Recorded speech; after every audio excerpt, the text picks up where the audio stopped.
Hey guys, welcome back to the Snapper and Chronicles. Today we come at you again with another ratchet video. This one's a bit different, kind of maybe a little bit rare. It's Davenport. It says Dav Tool Co. Dav is short for Davenport Tool Company, Eldridge, Iowa. And this is the Spinut ratchet. But before we jump into this, if you like my content and you find these videos interesting, could you please give me a like and also subscribe to this channel? Okay, I did a video. Let me zoom back out a little bit.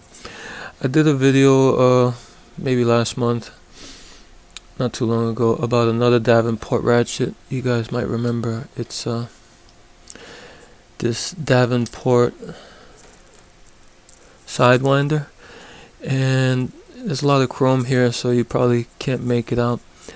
This one says it's from Rochelle, Illinois, and we have the Davenport company over here is listed as Eldridge, Iowa. So I don't know which one's earlier. I think the Iowa one was first, and they might have moved to Illinois.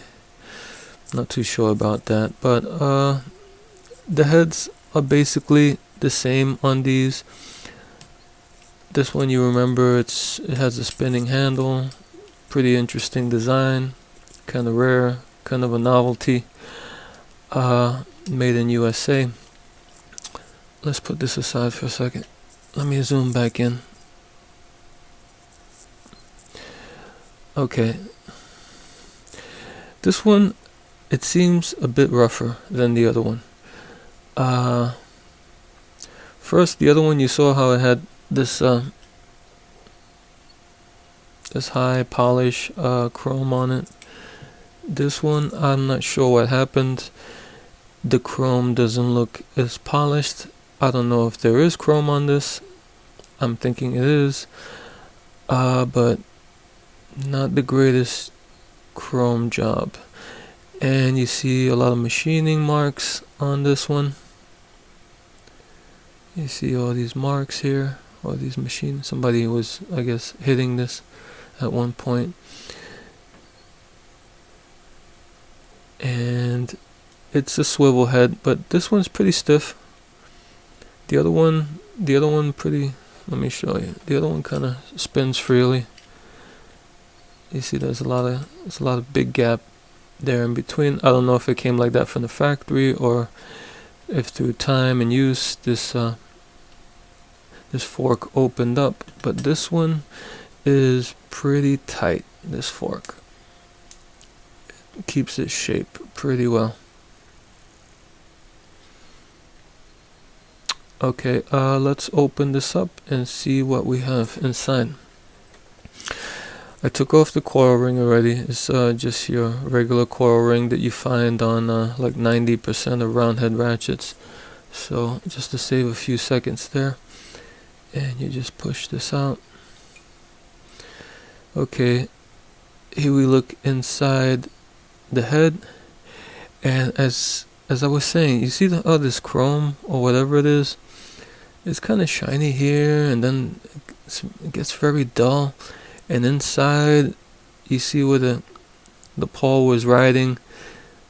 It took off all that chrome or whatever, and it looks like it was chrome paint or something.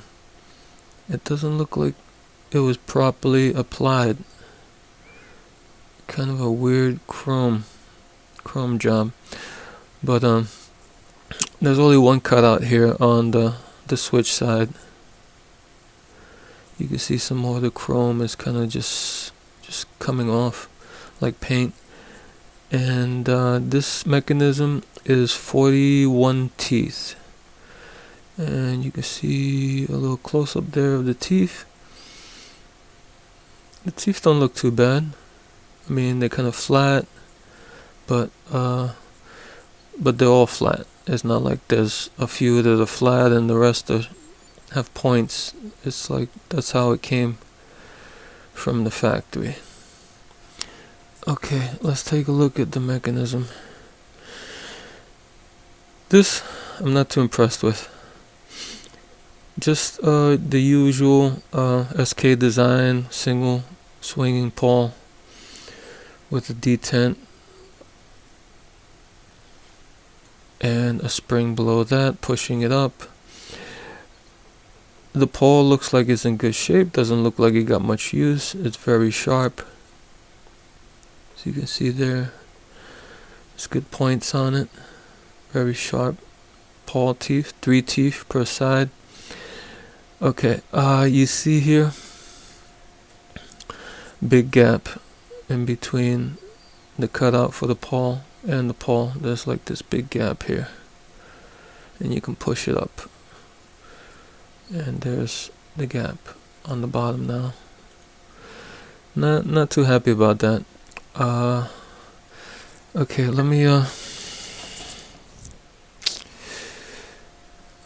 me get a magnet real quick.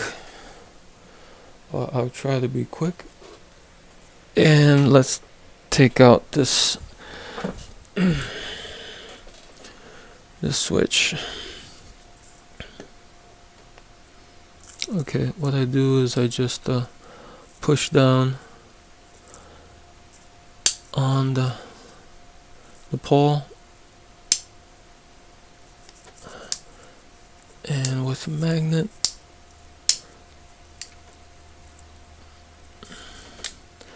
okay, what I did is I just twisted it around and got the ball detent, the plunger, and the spring underneath here. So I spin it like that, so that way I don't have to hold the pawl no more. And now I just use the magnet to push it up because there's nothing to grab here real good, and I get a little opening like that, and I cover it with my fingers so the plunger and spring don't fly out, and I just finish opening it up. Okay, here's the plunger and the spring. Here's the spring, a little bit long, but the usual. One thing I don't like about this design is the plungers, is that the switch rides the plunger, and you see the hole there, and it hits that inside there, that sharp edge here, and it pushes the plunger up against that. And then you start getting these marks. You see those marks on the plunger? See those indents? And on the other side, another cut.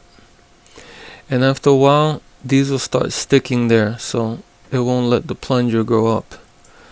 It'll stick, it'll make like a channel, and that sharp edge is just gonna like cut into it, and it's gonna not let this plunger go all the way up and engage the pawl above it.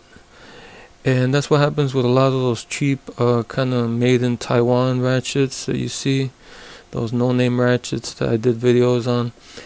Is a lot of times when they go wrong is that these pawl plungers will get so cut up right here like that they'll stick to that side when they switch it from side to side, and the spring won't go all the way up. It'll get caught there, and it prevents the pawl from totally engaging the teeth. So right there, that's not too good. So we got the gap, we got the bad what do you call it, plunger, and here is the post, or the pin for the pawl.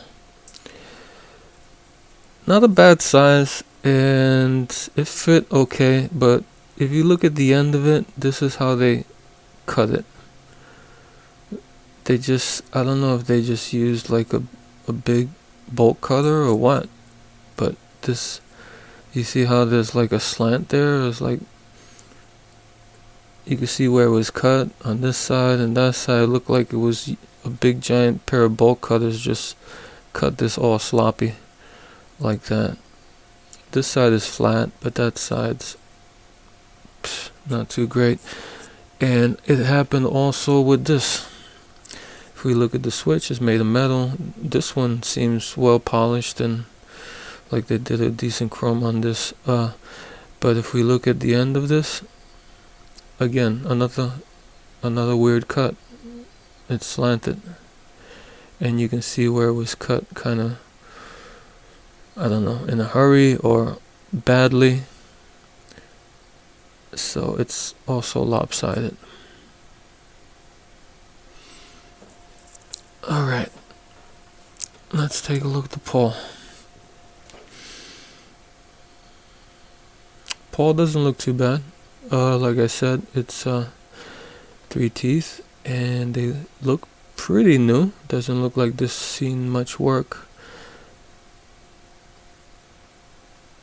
So that's what the pawl looks like. And here is the housing for the mechanism. The housing for the mechanism doesn't look too bad actually. This looks okay. Pretty decent. The ball detent looks alright. A little bit off center, but not too much.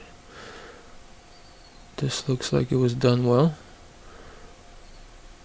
So this is okay. The rest of the parts, not too great about, not too happy with.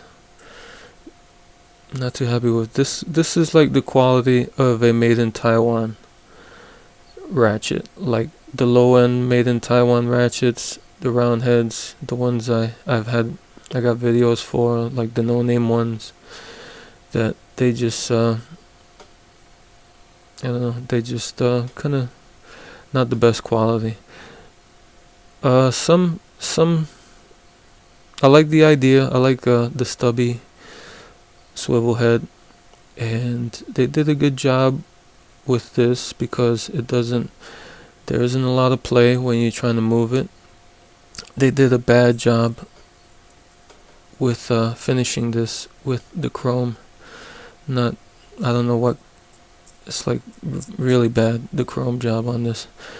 The parts just not sloppy, like really.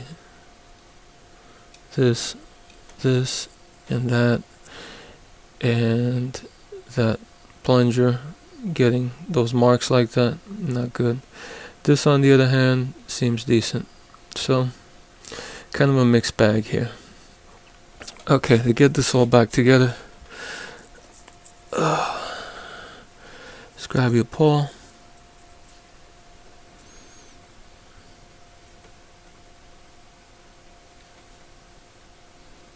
And drop that in. And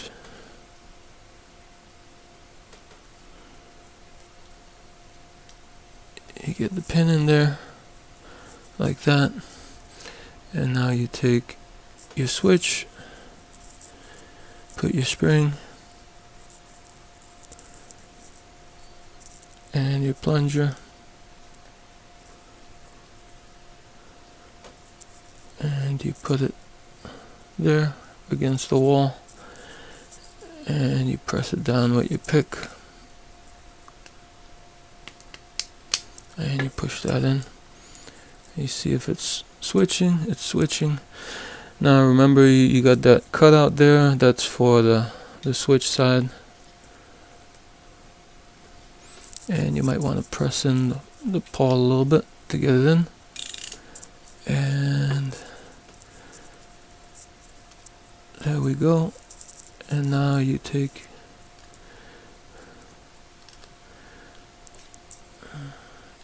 your ring and you put it in the channel there. You see if it's working.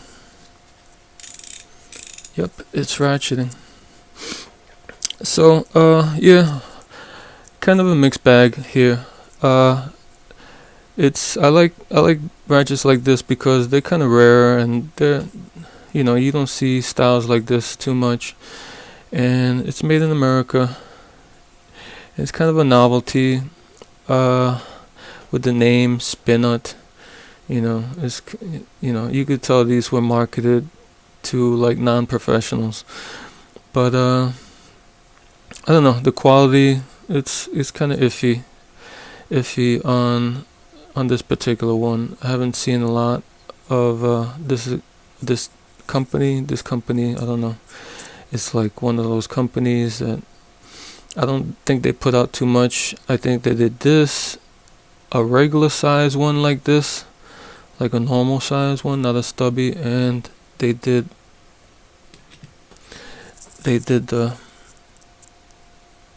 sidewinder, which I kind of really like the sidewinder because it's really like different and kind of funky. But yeah, that's all I got. Okay guys, till next time.